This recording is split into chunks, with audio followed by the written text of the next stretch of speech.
네, 여러분 안녕하세요. 다시 셸리 공부하는 시간입니다. 자, 이 단원의 핵심 내용을 다시 한번 읽어볼게요. 진보의 시대, 1789년 프랑스 대혁명에서 1914년 제1차 세계대전 발발까지죠.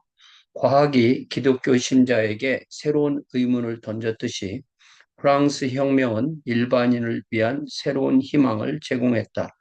이제 일반 시민이 권력을 장악할 수 있을 것 같았다. 이는 기독교 입장에서 볼 때는 지성적 회의에 더하여 새로이 사회적 불안의 문제가 출현한 것을 의미했다. 과연 기독교 신자는 어떻게 도시 군중의 수요를 충족시킬 수 있는가? 과연 인간은 단순히 진화론적 힘의 산물에 불과할까? 신자는 이러한 문제에 대응하는 방법을 두고 심각한 의견 차이를 보이게 되었다. 더 이상 국가로부터 전통적인 지원을 받을 수 없게 된 많은 프로테스탄트 신자는 억압받는 자와 가난한 자를 돌보고 먼 나라에 복음을 전파하기 위한 자발적 단체에 의존하게 됐다. 이 요약이요.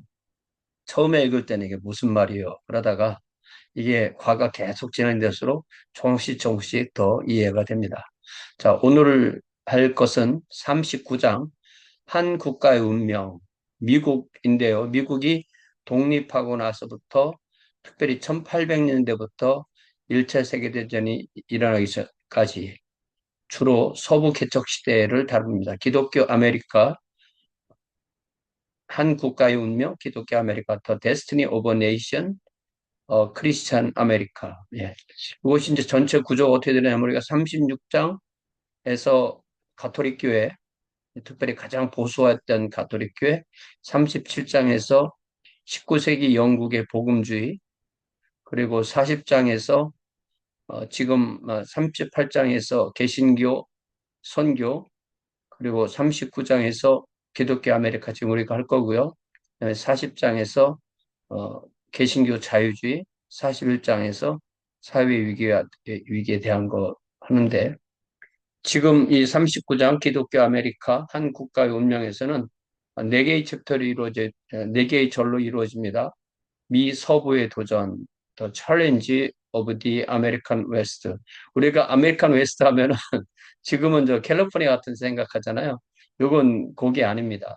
그 처음에 13개 주가 독립하고 난 뒤에 거기부터 서쪽, 주로 오늘 다룰 내용은 미시시피 강까지를 말하는 겁니다.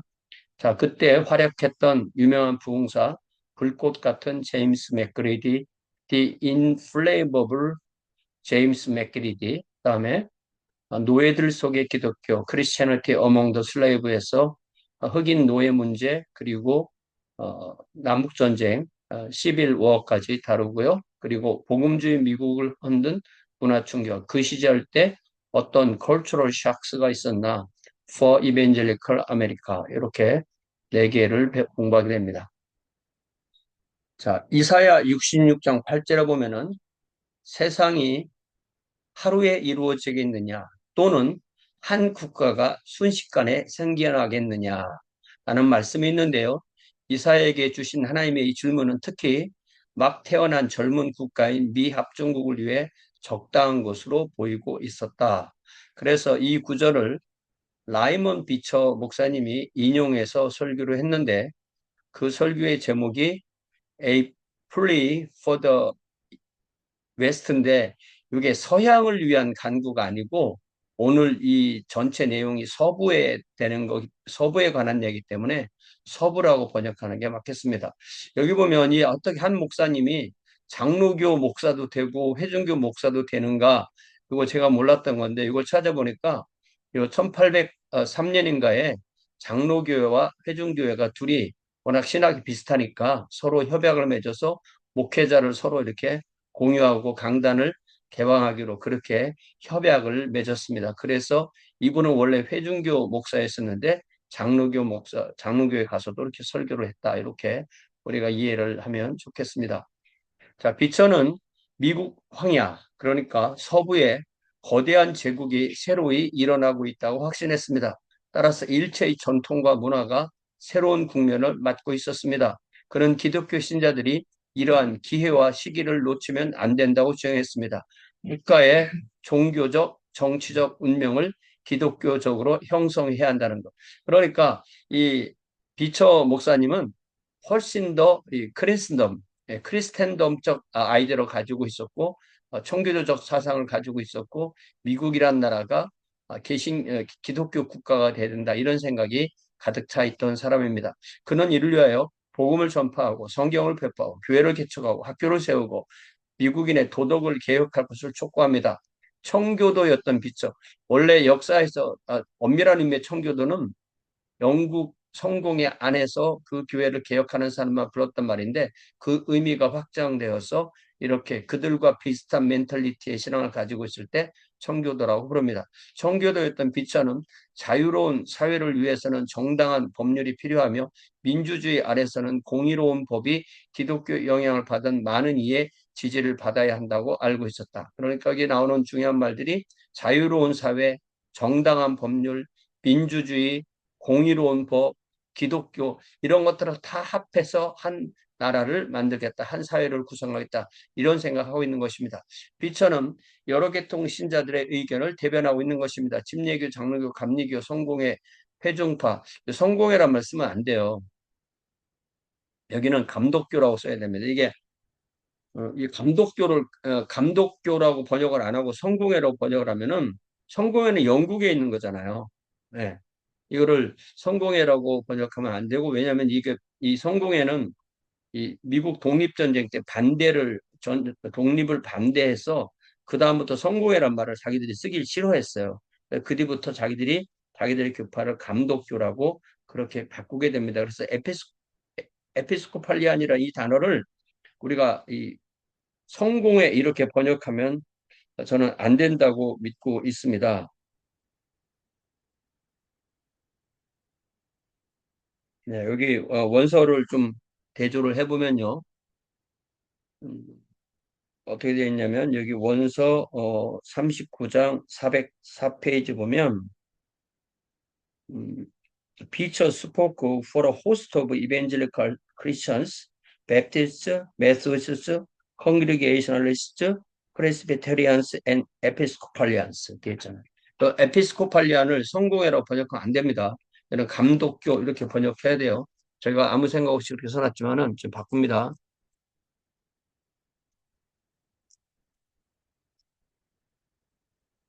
감독교, 회중교, 회중파도 쓰면 안 돼. 회중교회니까 회중교죠. 회중교 등의 많은 신자 교회가 그에게 귀를 기울였습니다. 실제로 그의 의견이 많은 일을 움직이고 있었으므로 역사가는 이 시기를 가리켜 의로운 제국, righteous empire 시대라고 부르기도 합니다. 이게 무슨 말이냐면은 아직도 이 크리스텐덤의 그런 멘탈리티가 있는 사람들이 미국을 그런 나라로 세우고 싶어 했다는 그런 부분을 지금 강조해서 말하는 것입니다. 19세기 아메리카 프로테스탄트 사이에서는 기독교 국가, 이런 말이죠. 기독교 국가로서의 미국을 건설하자는 것이 주된 소망이요, 꿈이었습니다. 이러한 사상이 어떻게 생성됐다가 어떻게 발전하고 어떻게 사라졌는지 오늘 이 챕터에서 살펴보게 되는 것입니다. 이 시기에 대한 지식이 없이는 오늘날 미국을 끌어가는 사회적, 종교적 세력들의 정체를 제대로 이해할 수 없다는 말 저도 동의합니다. 젊은 국가 미국의 운명을 기독교 복음에 의해 만들어 보자는 복음주의자들의 주장이 전혀 새로운 것은 아니었습니다. 기독교인들 당연히 그런 생각하는 거죠. 중세 유럽의 교황 인노켄티우스 3세의 비전이었고 주네브를 위한 칼뱅의 계획도 그거였던 것처럼 미국을 위한 복음주의적 꿈은 사회를 향한 기독교적 관심의 표현이라고 할 수 있습니다. 특별히 미 서부는 미국이란 전체 나라에서 복음을 새롭게 서부로 사람들이 갈 때 그곳에 적용할 수 있는 가장 거대한 기회를 제공해 주고 있었습니다. 만약 이러한 비전이 우리 시대에 퇴색했다 하더라도 실제로 이 사상 많이 약화됐죠. 그 기본적인 충동은 아직도 남아 있습니다. 왜냐하면 이것이 당신의 백성을 향한 하나님의 계획의 일부이기 때문입니다. 하나님은 너희는 세상의 소금이다. 너희는 세상의 빛이라고 했기 때문에 세상과 교회가 분리되어 있지 않기 때문에 자꾸 사람들은 그런 크리스텐덤 같은 그런 생각을 하게 되는 것입니다. 기독교 신자들이 어떻게 주위의 환경에 관심을 갖지 않을 수 있겠는가 이렇게 묻습니다. 19세기 미국의 가장 중요한 요소는 역시 서부였습니다. 그 국경의 경계가 계속 확장되고 있는 지역이 바로 서부 쪽으로 계속 펼쳐나갔죠. 이 엘레게니 산맥이라는 것은 바로 이 아팔레체 산맥의 북부 지역을 북부의 한 짧은 지역을 엘레게니 산맥이라고 하는데 거기를 넘어서 이 미국이 확장하기 시작했던 것이죠. 그래서 1751년, 이러면 아직 그 독립도 안 됐을 때잖아요. 1751년 크리스토퍼 지스트는 이 지역을 가리켜 수많은 작은 강과 개천으로 들판이 풍성하게 적셔지며 아름다운 자연 그대로의 들판이 야생 귀리, 클로버, 푸른 잔디로 덮여 있다고 묘사합니다. 자, 이 지도로 보면요. 이 개략적인 지도인데요. 미국의 이 동부에 바로 이 13개 주 바로 뒤에 쫙 그 긁고 내려가는 이 큰 산막이 아팔레치아 산맥이고 그 북부 쪽이 바로 엘레게니 산맥입니다. 그리고 중앙부를 흐르는 것이 미시시피 강이고요. 서쪽에 로키 산맥이 있는 것이 대략적인 미국의 지도라고 우리가 이해를 할 수가 있습니다.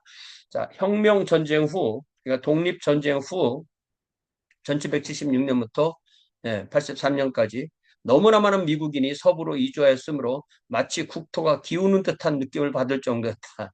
네, 약간 이런 게 이제 좀 뻥이 들어간 이 일종의 그 수사법이죠. 1792년부터 1821년 사이, 그러니까 약 한 30년 사이에 원래 13개 주에 무려 9개의 주가 새롭게 추가됩니다. 91년에 버몬트, 92년에 켄터키, 96년에 테네시, 1803년에 오하이오, 루이지애나 12년, 인디애나 16년, 미시시피 17년, 일리노이 18년, 알라바마 19년 이렇게 주가 계속 늘어납니다. 버몬트는 이제 주를 이렇게 분할한 것이 되겠죠. 예. 자, 19세기 중엽에는 미국인의 절반이 아팔레치아 산맥 서쪽에 살고 있다. 여기를 서부라고 부르는 거예요. 그러니까 우리가 저도 이 루이지애나 살아니까 완전 남부잖아요. 그런데 조지아에 가면 조지아 사람들 자기를 남부라고 한다. 원래 이 13개 주가 처음에 독립할 때, 이 버지니아부터 남부였었거든요. 그래서 이 남부, 서부 이런 말이 항상 어떤 문맥에서 쓰는 말인가를 잘 알아야 됩니다. 이는 급격한 변화였습니다. 인디언들을 쫓아내고 자연을 개척하는 삶 속에서 서부 개척자는 거칠고 사나운 생활에 젖어 있었습니다. 산맥을 지나 이들을 찾았던 유럽인들은 항상 이들의 야만적 태도에 충격을 받곤 했다고 셸리는 적습니다. 그러고 보니까 이 셸리가 아직까지는 이 인디언, 그러니까 네이티브 아메리칸에 관한 이야기는 많이 안 하네요. 이게 미국이라는 나라의 이 가장 큰 두 가지 문제, 인종적인 두 가지 문제는 흑인 노예들에 관한 문제와 그리고 네이티브 아메리칸에 관한 문제잖아요. 네이티브 아메리칸에 대해서는 지금까지 거의 얘기를 하지 않습니다. 이들 개척자들은 가장 사소한 이유로도 서로 싸움을 하곤 한다. 그들은 주먹으로 뿐만 아니라 손가락, 이빨, 무릎, 발 등을 모두 자기의 무기로 사용하고 있다. 찢고 차고 긁고 물고 엄지와 다른 손가락들을 사용하여 상대방의 눈알을 빼내고자 하기도 하며 서로를 죽이기 위해 최선을 다한다고 그때의 장면을 이렇게 묘사합니다. 미 합중국 건국 시에는 대교파들은 서부가 제공하는 기회를 포착하기엔 제대로 준비가 되어 있지 못한 것 같았습니다. 특별히 이때 건국 당시에 이 기독교의 영향력이 건국 이후 최저의 상태였습니다. 전체 인구의 겨우 5%에서 10%만이 교인이었다고 합니다. 그럼에도 거칠고 세련되지 못했던 서부는 시간의 흐름에 따라 점차 교화되었는데 이를 감당했던 것은 무엇보다도 복음주의 기독교 세력들이 감당했습니다. 복음주의자들은 미국을 교화시키는 데 있어서 가장 중요한 두 가지 무기를 사용했는데 그 첫 번째가 자발적 단체이고 두 번째가 부흥회입니다. 자발적 단체 발룬테리 소사이티에서는 모든 일을 종교의 자유를 부여하였던 권리장전. 예. 우리가 권리장전이라는 것이 미국의 첫 번째 10개의 수정헌법이고 그 수정헌법의 첫 번째 조에 종교의 자유, 언론의 자유, 뭐 집회의 자유, 불평 불만을 할 수 있는 자유 이런 것을 담고 있는데 그 권리장전의 특별히 수정헌법 1조에서 교파 위주의 교회의 개념을 공인하는 동시에 교회가 일체 정부의 영향력에 미치는 것을 방지하는 역할을 이 수정헌법 1조가 하게 됩니다. 따라서 각 교파는 자유스럽게 자기들의 신앙생활을 규정하게 됩니다. 그러니까 분명히 종교의 자유가 있었다는 거죠. 종교의 자유가 분명히 있었는데 이게 상당히 오히려 종교의 자유를 주면 신앙이 더 이렇게 안 될 것 같지만 오히려 더 경쟁이 있고 더 페어하게 기독교가 되는 그런 상황을 만들게 됩니다. 그러나 공공생활과 도덕에 대한 기독교 신자의 책임은 어떻게 할 것인가? 바로 이러한 의무를 감당한 것이 바로 자발적 단체라는 것입니다. 예를 들면 영국에서 윌리엄 캐리 그리고 영국 복음주의자들은 인도의 복음을 전하고 서인도 제도의 노예 제도를 금지시키기 위한 자발적 단체를 조직했다. 윌리엄 캐리를 독교해서 침례교회에서 선교단체를 만들고 또 윌버포스를 독교해서 많은 사람들이 뒤에서 후원했던 것을 말하는 거죠. 자, 미국의 복음주의자들도 자기들의 사역을 위하여 이런 개념을 도입합니다. 미국이란 자유사회에 영향력을 미치기 위해서는 가장 최선의 수단이 역시 자발적 단체를 만들어서 활동하는 것이죠.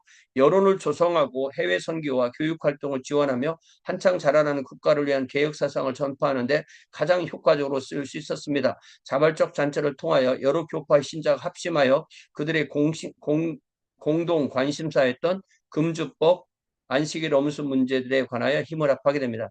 예, 금주법이 이제 통과된 것은 1900년대지만 이런 예를 들었습니다. 자, 그리하여 19세기 초, 그러니까 1800년대 초죠. 미국민의 생활에 영향을 끼치기 위해서 일단의 자발적 단체가 출현했는데 미국 성서공회, 미국 개척협회, 미국 주일학교연합, 미국 교육협회 등이 다 이때 생겨났습니다. 비천은 그래서 한 가지 점차 분명해지는 것은 지난 40년 동안 교회가 커다란 영향력을 미치게 되고 사회 속에서 승리를 거둘 수 있었던 것은 기독교 신자들이 자발적 단체를 조직하여 힘을 뭉친 결과라고 말했습니다. 자, 두 번째는 부흥회인데요. 험한 개척지를 교화하는 데 사용된 두 번째 방법입니다. 비천은 목회자들과 신자들을 위해 법률에 영향을 미치는 여론을 조성하는데 각종 종교단체들을 자발적으로 교인들이 지원하도록 하기 위해서 부흥회가 관건이라고 했습니다. 자, 1700년대 복음주의자들이 직면한 두 가지 도전은 동부를 어떻게 주님께 다시 돌려오느냐 그리고 서부를 어떻게 새롭게 얻느냐는 것이죠. 동부는 그래서 1800년대 이전에 일부 대학가에서 성령운동이 일어납니다. 찰스 피니를 중심으로 제2차 대각성 운동이 일어나고요. 서부 그 대각성 운동에서 서부 교화를 위한 지도자들이 배출되는 것입니다. 서부 그러니까 엘레게니 산맥과 미시시피강 사이의 부흥 이것이 바로 그들의 목표였던 거죠. 중심 지역은 그래서 켄터키주, 테네시주가 됩니다. 부흥의 모습은 주민의 기질을 반영해서 거칠고 요란하고 어쩌면 무질서한 것이라고 표현합니다. 그래서 그 모습을 본 티머시 플린트는 뭐라고 말하냐면 수개월 동안 마루 위에 앉아 숲속을 헤맨다. 전도자가 그들은 자연스럽게 애수를 띤 낭만적 표현과 성품을 갖게 된다. 그리하여 그 설교는 매우 대중적이면서도 감정에 호소하는 양상을 보인다. 개척지는 강렬하며 진지하며 지성적은 아니지만 유창한 언변의 설교를 하기엔 최적의 장소다. 이러한 쉽고도 감동적인 설교가 아니면 그다지 큰 영향을 미칠 수 없다고 쓰고 있습니다. 다 이렇게 설교하고 싶죠. 예, 누구나 다 이렇게 설교하고 싶습니다. 자, 문맹자가 많았던 주민 속에서 흑백을 막론하고 이러한 설교자는 복음을 전하는데 가장 중요한 역할을 하였습니다. 이러한 서부의 부흥사들 가운데 가장 특이한 인물 가운데 한 사람을 뽑으라면 키가 크고 우람한 체격의 검은 눈동자의 장로교인, 용기 있고 타협을 모르는 태도로 가졌던 제임스 맥그리디, 1763년에서 1817년까지 살았던 목사님인데 이 그림을 찾아보니까 이게 꼭 사진 같은 거예요. 그래서 제가 자꾸 물어봤더니 이게 요즘은 그림을 다시 사진처럼 바꾸는 그런 앱이라네, 이게. 네. 그래서 이 제임스 맥그레디 꼭 사진처럼 이렇게 나온 거 저도 오해했지만 오해를 풀었습니다. 원래 이분은 펜실베니아의 스코틀랜드 아일랜드 계통 출신이었지만 처음 설교를 시작한 것은 노스캐롤라이나였습니다. 그러나 그분은 거기에서 설교할 때 목이 곧은 죄인들에게 내리신 하나님의 진노를 즐겨 설교하였던 맥그리드는 수많은 이를 회개시킨 부흥운동에 불을 붙였습니다. 그러나 그는 동시에 변경의 회중이 항상 격렬한 설교에 호응하는 것이 아님을 알게 되었습니다. 야, 이거 변경일까 접경지역이죠. 그런데 갑자기 이분이 켄터키로 이사하게 됐는데 1798년에 왜냐하면 그가 어떤 편지를 켄터키에서 받았는데 내가 어떤 편지를 받았냐면 피로 쓴 한 통의 무명의 편지였다고 말을 해요. 그래서 이 말이 사실인지 아닌지 증거가 없으니까 그냥 소문으로만 그렇게 이야기가 있다고 제가 확인을 했습니다.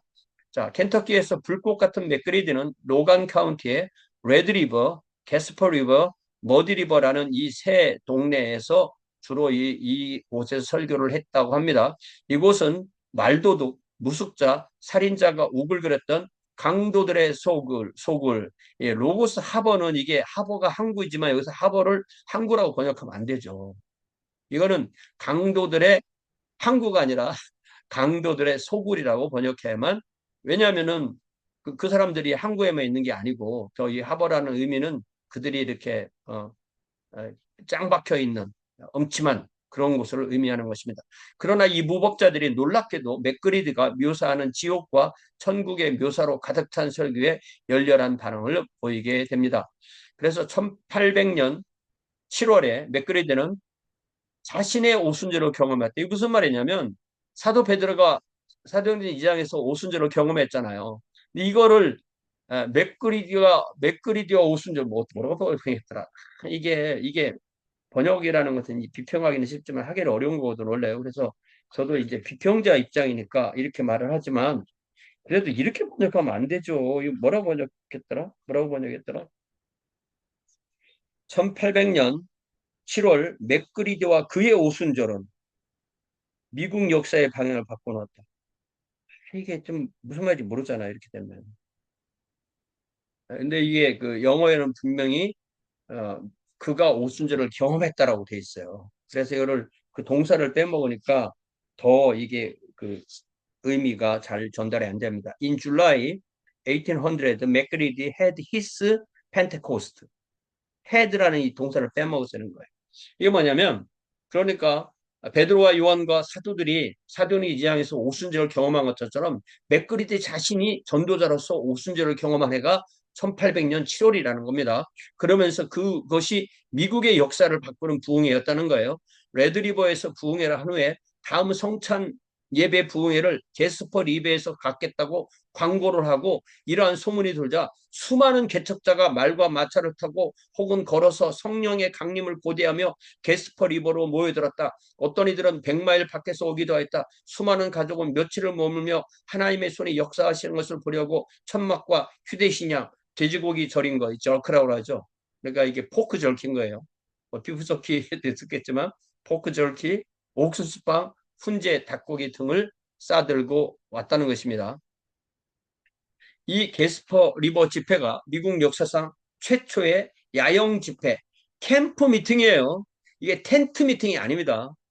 이 캠핑과 텐트는 다른 거예요. 야영은 뭐래도 가지고 야외에서 사는 거예요. 예. 주민이 먼 곳으로부터 왔기 때문에 오교에서 그러니까 집이 아닌 곳에서 며칠 동안 야영하며 계속되었던 부흥의 처음 모습이었고 현장에서 야영했기에 그런 이름이 붙어있어요. 원서에는 텐트란 말이 전혀 없어요. 근데 한국 번역자가 괄호 열고 그걸 텐트 밑이렇게 써놨어요. 텐트는 그렇게 이게 번역이 좀 어려운 겁니다. 자, 그래서 그림을 보면요.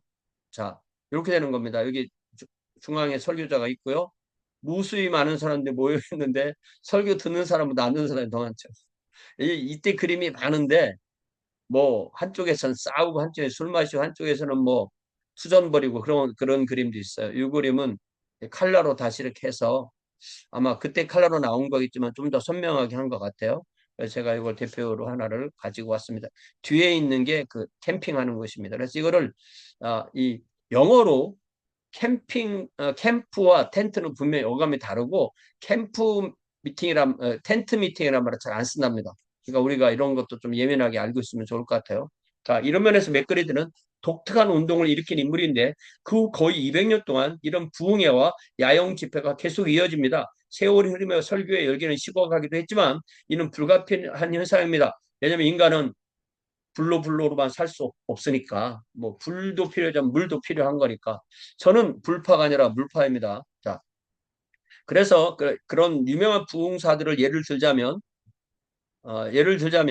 찰스 피니, 그 다음에 레이먼, 어, 드와이트 라이먼 무디, 예, 이 무디만 해도 이제 1800년대 끝, 1899년까지 살았죠. 그리고 빌리 그레함. 이게 우리가 한국 사람들은 이 빌리 그레함 하면은 빌리를 꼭 붙여요. 그레함 목사님이라는 사람 거의 없어요. 그러다 보니까 이거를 또 붙여 쓰는 사람들이 있어요. 그럼 안 됩니다. 이분은 펄스네임이 빌리고 그 다음 이름이 라스네임이 그레함이에요. 2018년까지 사셨죠. 등의 지도 아래 야영 집회는 건물 안으로 옮겨갔으며 도시의 강당과 한촌의 작은 교회에서 그 전통이 이어지게 됩니다. 그래서 첫 번째 분이 피니, 두 번째 분이 무디, 세 번째 분이 이 그레함 목사님인데 그레함 목사님을 또 사진을 가지고 잘 그림을 그린 것 같아요. 이거는 그림입니다. 사진이 아니고. 자, 그러나 장로교와 루터교는 부흥 집회를 반대합니다. 건전한 교리를 도외시한다고 했고 특별히 로마 가톨릭교와 감독교회, 제가 여기서는 찾아서 감독교회라고 썼죠. 성공회라고 했지만 그래서 만약에 이걸 부르라면 구영국 성공회 이렇게 불러야 돼요. 감독교회, 에피스코팔리안스는 이들의 진정한 예배가 아니라 감정의 폭발에 불과하다고 생각합니다. 그렇지만 이 프랑스에서 이곳을 방문했던 알렉시스 토크빌은 1830년대에 뭐라고 쓰느냐면 인간의 영혼 위에 기독교가 이처럼 큰 영향을 미치는 곳이 지구상에서 달리 찾아볼 수 없을 것이다. 이렇게 쓰고 있습니다. 그런데 그 이후에도 사실은 부흥이 많이 있었거든요. 빌리그레암 부흥도 그렇고 뭐 오순절 부흥도 그렇고 그렇죠. 많은 이가 이 의견에 동조한다라고 셸리는 쓰고 있습니다. 자, 기독교 아메리카라는 이 몸속에 이제 그 다음 걸로 주제로 넘어가기 위해서 새로운 얘기를 하는 거예요. 그렇지만 기독교 아메리카라는 걸 꿈꾸고 있었지만 그 몸 안에 치명적인 암이 퍼져나가고 있었습니다. 그것이 뭐냐면 기독교 원칙에 영향을 받았다는 민주주의 국가 미국이 수백만 인간이 노예가 되는 것을 어떻게 방관할 수 있는가 하는 그 문제입니다. 그래서 미국의 노예제 역사의 처음 시작은 언제냐면 1619년. 그러니까 이 버지니아의 제임스타운을 만든 것이 1607년인데 불과 12년 만에 흑인들이 노예로 왔다는 거죠. 네덜란드 상선이 20명의 흑인 노예를 그곳에 내려놓은 것이 첫 번째다. 네. 자, 그렇지만 이미 1830년대는 흑인이 200만이나 되었다. 다 거의 이제 수입해온 사람들이고 또 그 자녀들도 많이 태어났겠죠. 이렇게 영토가 서진하면서 노예제가 가장 큰 문제로 대두합니다. 새로운 주가 연방에 가입할 때마다 개척자들이 새로운 땅을 찾아 나설 때마다 노예 문제는 국가의 양심에 박힌 가시처럼 많은 이를 괴롭힙니다. 새로운 주에서 노예제를 인정해야 할까? 얼마나 오랫동안 노예제도를 봉인할까? 자유와 연합 모두 보존하는 자유는 개인이잖아요. 연합은 이게 공동체잖아요. Both liberty and union인데 이것을 자유와 합중국 이렇게 번역하면 안 되죠. 유니온이라는 말이 대문자로 되면 합중국입니다. 소문자니까 이것은 개인의 자유와 공동체의 연합을 보존해야 된다면 무엇을 우선으로 생각해야 될까? 그런 번역입니다. 이게 번역을 하다 보면 이렇게 어이없는 실수가 많이 나옵니다. 자, 그래서 그 다음 지도를 보면요. 이게 어, 이 남북전쟁 나기 전에 이미 지금 캘리포니아 이쪽까지는 이제 어느 정도 그 미국에 들어와 있지는 않지만 준주로 있었던 거고요. 주로 여기 그 이 분홍색으로 표시된 이곳이 특별히 노예제를 찬성했던 주이고 북쪽은 노예제를 반대했던 주이고 그렇습니다. 이게 이거를 주 이름으로 봐서 잘 우리가 느낌이 안 와요. 지도로 보면 직감적으로 알 수가 있죠. 이 투쟁의 성격은 인간 존재에 있어서 본질적일 뿐 아니라 매우 종교적이었기에 모든 신형은 자기 경험을 해석하기 위하여 성경으로 돌아갔다. 이것도 번역이 이상해서 제가 다시 AI랑 좀 물어보면서 다시 번역한 거예요. The dimensions of this struggle was so basic to human existence, so religious in character, that all sides turned to the scriptures to interpret their experiences. 이렇게 돼 있죠. 이거를 뭐라고 번역했냐면 이러한 투쟁은 인간 존재에 있어 너무나 기본적인 문제였다. 또한 그 성격 자체가 매우 종교적이었으므로 모든 측들이 다 이러한 문제를 해결하기 위해서 성경을 연구하였다. 기본적인 문제였고 종교적이었다. 나는 이걸 어떻게 좀 바꿔놨냐면 이 투쟁의 성격은 인간 존재에 있어서 본질적인 문제다. 뿐만 아니라 매우 종교적이다. 자, 본질적이라는 것은 너도 사람, 나도 사람이야. 이게 본질이죠. 근데 왜 종교적이냐면은 이게 미국 사람들이 종교적이기 때문에 과연 우리 기독교가 성경이 노예를 허락하느냐 안 허락하느냐 이런 면이 있었다는. 그래서 다 같이 노예도 성경을 보고 노예 주인도 성경을 보면서 성경이 노예에 대해서 뭐라고 말하나를 쳐다보기 시작했다는 것입니다. 자, 그래서 이제 항목이 노예들 속의 기독교, Christianity among the slaves라는 항목으로 넘어갑니다. 노예들도 우선 자신들 존재의 공허를 채우기 위해서 성경을 찾습니다. 이는 당연한 결과입니다. 백인 주인에게 아프리카의 토속 종교를 포함하여 자신들의 모든 유산을 다 빼었기 때문에 고향으로부터 강제로 이국에 이주한 흑인들의 문제는 심대했습니다. 아프리카의 문화와 사회 구조가 파괴됨으로써 노예들은 이 세상에서의 소속감을 잃고 해막이 되었습니다. 대부분의 노예는 운명에 순종하여 혼란과 당황 속에서도 새로운 백인의 세계 속에서 자신들 존재의 의미를 찾아보고자 했습니다. 그랬을 때 기독교는 그들에게 무엇이냐면 기독교는 항상 새로운 땅 이야기라고 새로운 사회를 얘기하고 새로운 생활을 얘기하고 새로운 본거지를 발견하도록 할 때 그들도 노예로 왔지만 그래도 여기가 새로운 땅, 새로운 사회, 새로운 생활, 새로운 본거지라고 그렇게 적극적으로 자기들을 해석하도록 도와줬다는 것입니다. 특별히 노예주들은 처음에는 흑인들에게 성경을 가르치는 것을 반대합니다. 성경 속에서 인간 평등의 세상을 발견하여 반란을 일으킬 것을 염려했기 때문입니다. 그러나 신약 성경이 노예주를 인정한다고 생각하는 노예주들이 늘어가면서 그런 반대는 수그러집니다. 자, 일부 노예주는 어떻게 생각하냐면 백인 노예주들의 압제를 기꺼이 인정하는 최고로 선량한 노예들은 성경을 가장 잘 아는 노예들이라고 생각해야 됩니다. 물론 어떤 성경은 흑인들 보는 성경에 이런 그 좀 인권을 이야기하는 그런 부분을 뺀 그런 성경도 사실 또 있었어요. 그러니까 아예 흑인이 보는 성경과 백인이 보는 성경을 다르게 한 그런 성경도 있었습니다. 그리하의 노예들은 성경으로부터 백인들의 하나님과 그 하나님이 어떻게 인간을 대하시는가를 배우게 되었다. 노예들 사이에서는 일체의 다른 사회적 조직이 금지되었으므로 흑인 설교자들이 그들 사이에서 가장 중요한 존재로서 출연하게 되었다. 시간의 흐름에 따라 흑인을 위하여 성경의 이야기를 극화하고 노예의 경험에 비추어 성경 인물과 사건을 해석하게 되었다. 그래서 교과서는 빼놨지만 이 말을 한 사람이 그 다음 말을 한 사람이 누구냐면 윌라드 스펠이라는 백인 그, 어, 그 대학의 딘이었는데요. 자, 사건 가운데 가장 중요한 것은 출애굽이었고 성경 인물 중에는 예수였다. 하나님 백성의 애굽 포로 사건, 해방, 홍해를 건너는 사건, 에집트 군병들의 멸망, 광야에서의 방황, 마지막으로 요단을 건너 약속의 땅에 이르는 사건은 모두 노예의 설교와 흑인 영가의 주요 주제를 계속 제공한다고 하였습니다. 이 지구상에서의 노예 생활은 생전에 살아있는 동안에는 해방될 가능성이 거의 없는 상태였습니다. 그리하여 그 해방은 대개 죽음과 연관된 모습으로 나타납니다. 즉 예수께서 노예의 사슬을 풀고 그를 다른 행복한 세계로 인도하는 모습이었다. 그래서 이게 우리가 장례식 설교나 장례식에 보면은 요단강을 건넌다 이런 표현을 많이 쓰잖아요. 사실은 성경에서 요단강을 건너는 것은 약속의 땅으로 들어가는 거예요. 새로운 세계로 들어가는 건데 이것이 요단강 건넌다 이 말이 죽었다는 말에 또 다른 말이 되기도 하는 거죠. 오늘날 시각으로 보면 어떻게 기독교 신자가 노예제를 변호할 수 있었는가 의아합니다. 하지만 1830년대까지는 성경을 근거로 노예제를 변호할 시도조차 한 사람조차 거의 없었습니다. 이게 이 영어가 무엇을 의미하는지 좀 불분명해서 조금 애매해서 이렇게 써놨습니다. 자, 1830년대까지 오히려 남부에 노예제 반대자가 더 많았다고 합니다. 그러나 여러 가지 이유로 남부의 노예 폐지 운동은 퇴색되었고 오히려 남부의 성직자들은 열심히 노력해서 노예제를 위한 근거를 성경으로부터 제시합니다.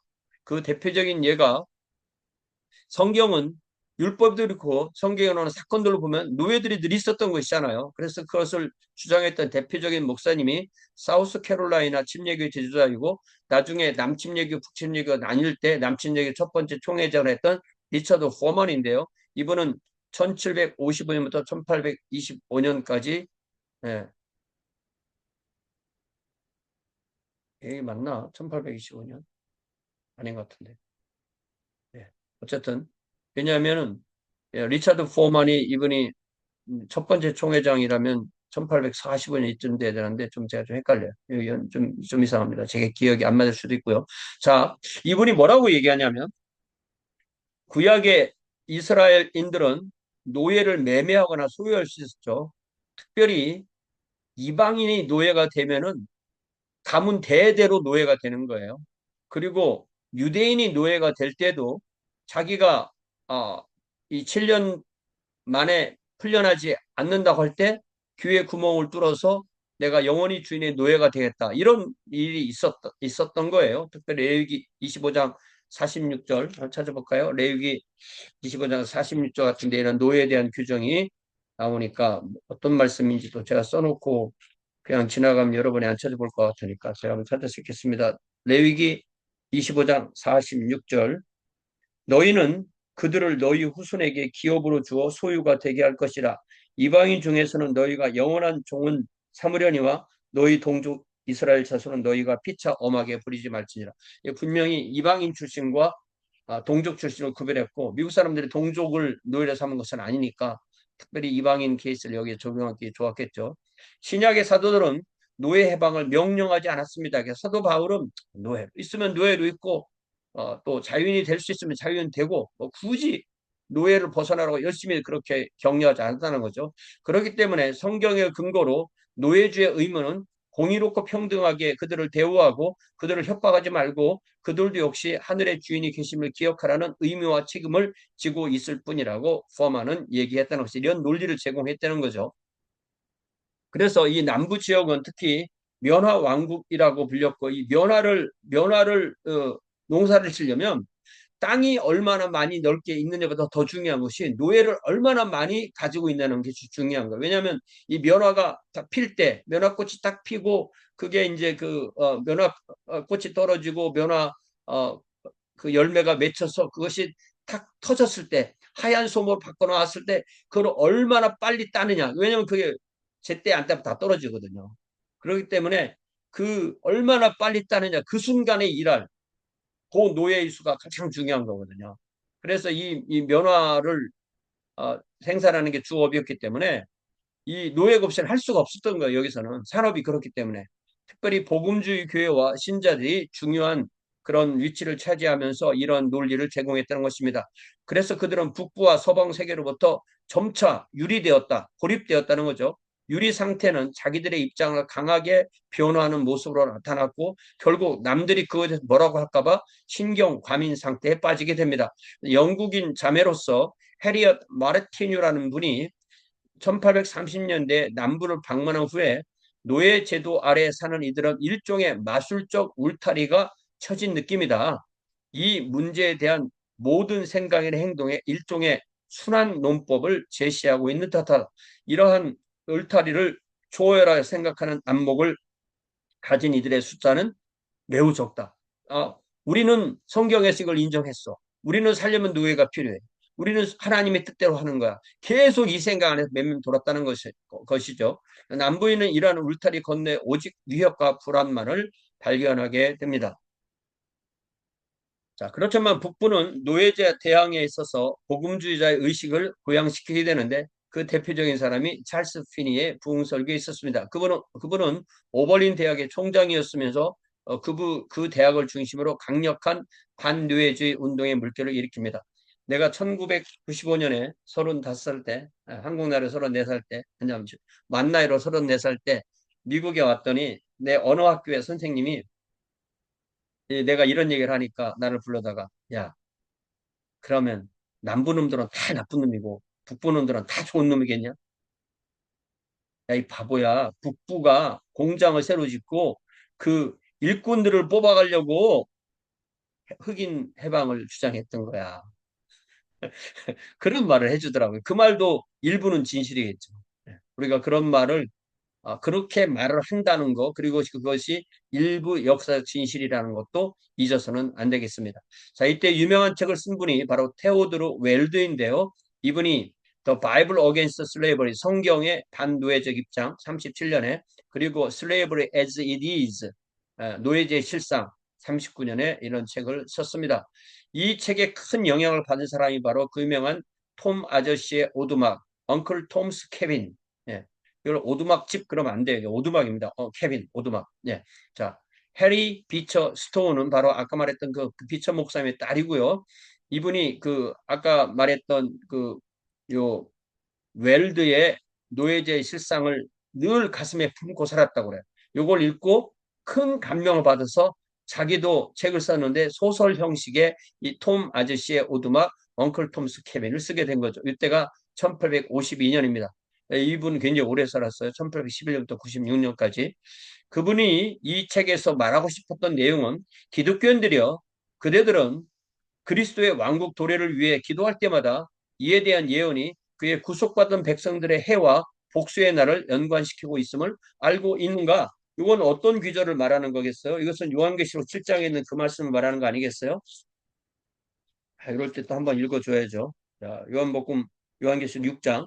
요한계시록 6장 9절에 다섯째 인을 떼실 때 내가 보니 하나님의 말씀과 그들이 가진 증거로, 이 증거가 증언이죠. 증언으로 말미암아 죽임을 당한 영혼들이 제단 아래에 있어 큰 소리로 불러 이르되 거룩하고 참되신 대주제여 땅에 거하는 자들을 심판하여 우리 피를 갚아주지 아니하시기를 어느 때까지 하시려 하나이까 하니 각각 그들에게 흰 두루마리를 주시며 이르시되 아직 잠시 동안 쉬되 그들의 동무 종들과 형제들도 자기처럼 죽임을 당하여 그 수가 차기까지 하라 하시더라. 그러니까 이 흑인 형제 자매들이 예수 믿고 천국에 가서 자기들이 그 당한 그 피를 해와 복수 이, 이, 이 복수를 해달라고 하는데 그거를 당신들이 이 땅에서 어, 겪게 될 것이다라는 것을 이 책을 통해서 호소했다는 것입니다.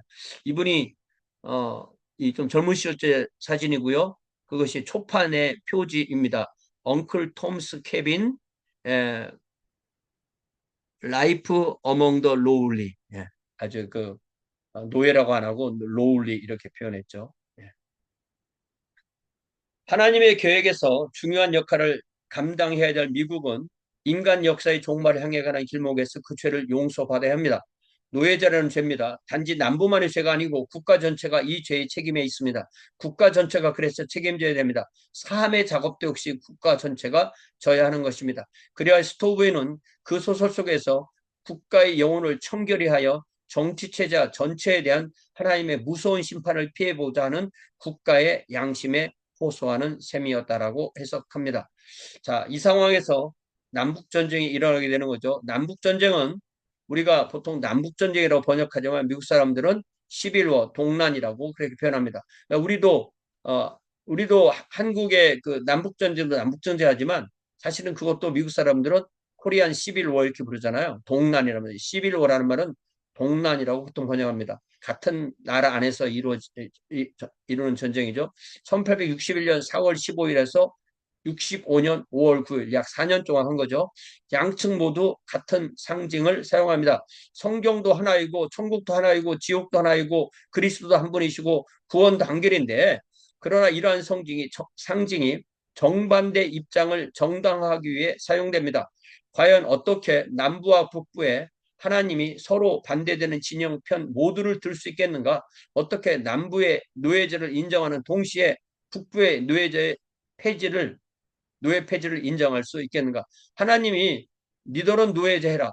니들은 노예제 하지 말아라. 이렇게 할 수 있겠냐는 거예요. 같은 하나님이. 그렇게 할 수는 없을 거라는 거죠. 자, 이것은 이제 한국 사람이 만든 지도인데요.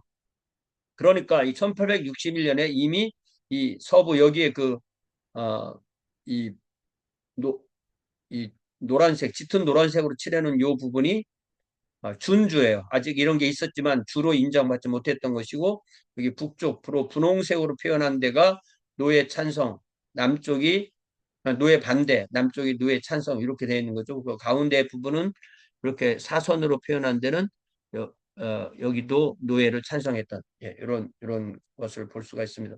지도는요, 자세히 보면요, 배울 게 너무 많습니다.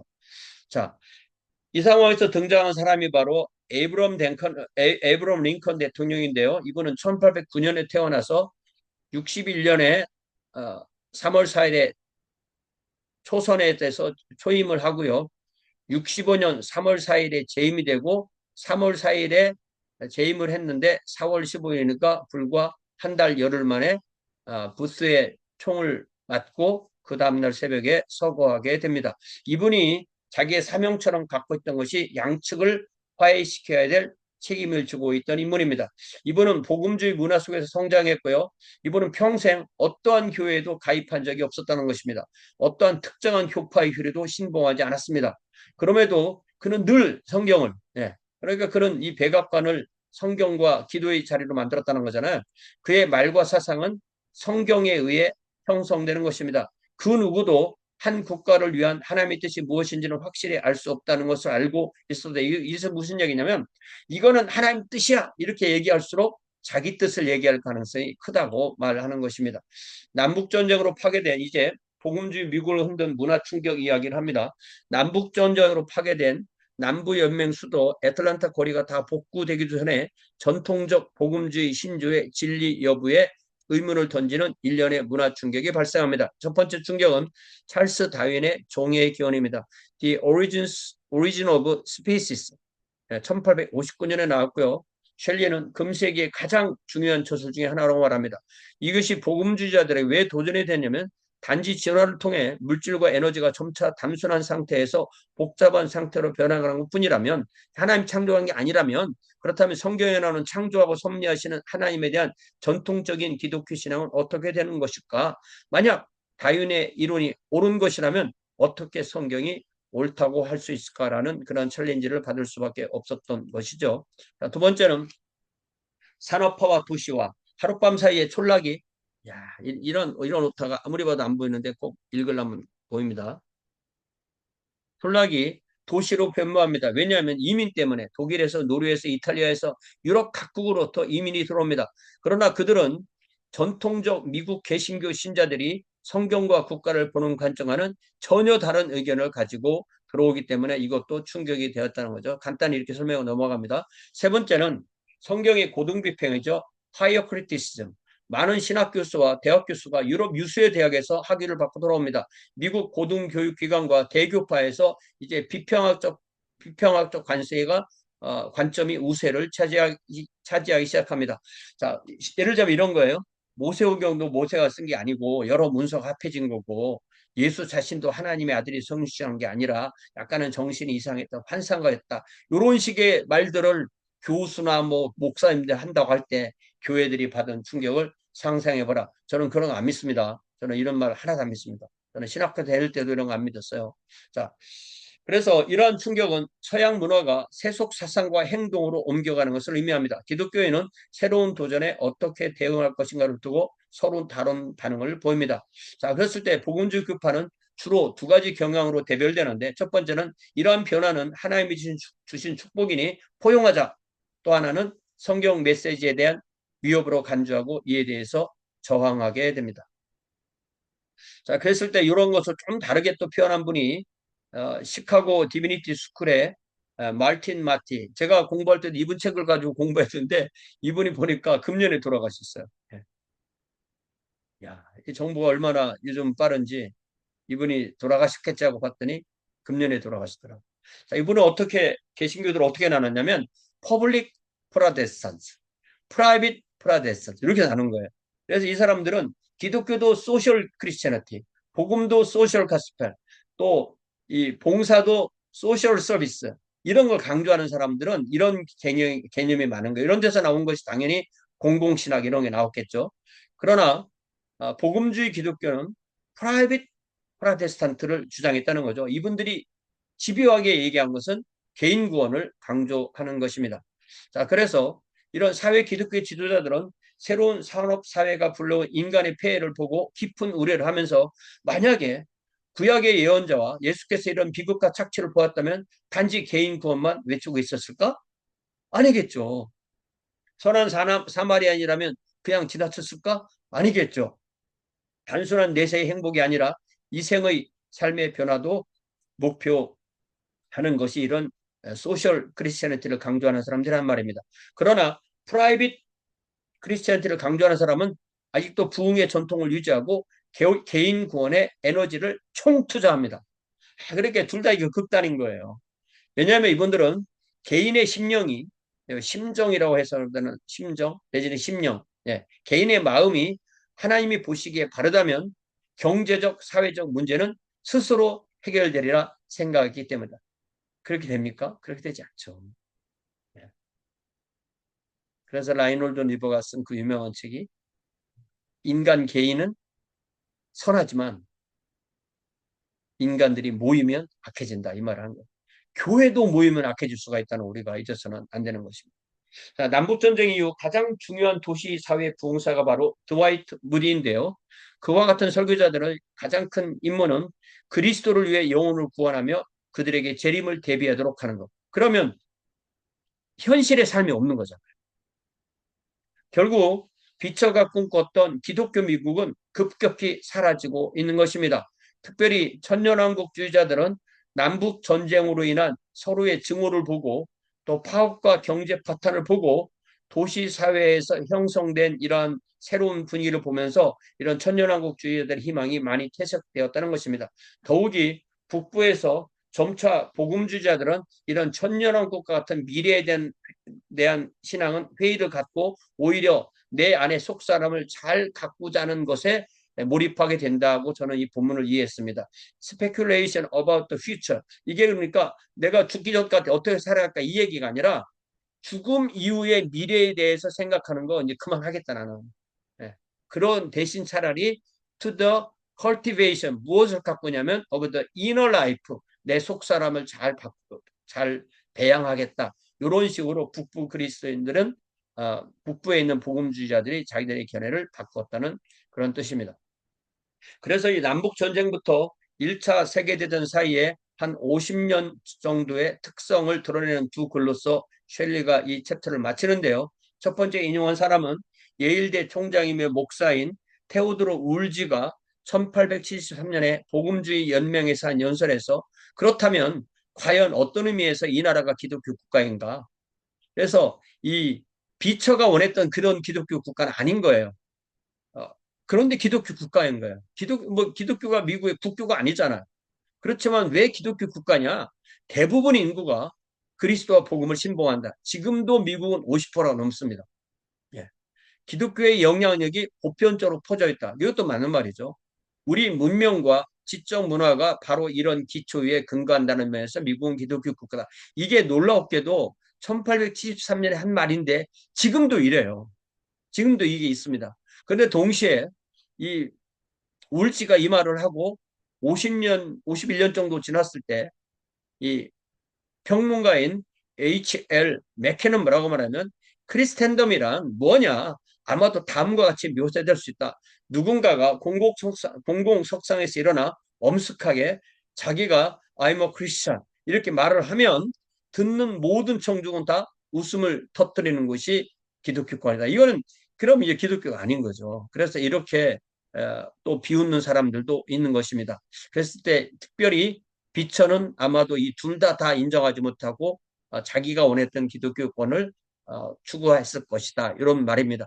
저는 이 미국이라는 나라가 하나님께서 특별한 그 사명을 줬다는 걸 아직도 믿고 있고요. 그 사명이 바로 뭐냐면 미국이 독립하면서 수정법을 통해서 국교를 만들지 않고 모든 교파가 자유롭게 성장하면서 온 세상에 실제적인 선교를 하는데 가장 큰 역할을 한 나라가 미국이라는 면에서 우리가 미국을 좀더 이 교회사적 관점에서 연구를 해야 된다고 그렇게 믿습니다. 자, 이 챕터도요, 상당히 중요한 주제들을 많이 다루고 있는데, 여러분이 혼자 책을 읽는 것보다는 이렇게 저와 함께 읽는 것이 도움이 되기를 바랍니다.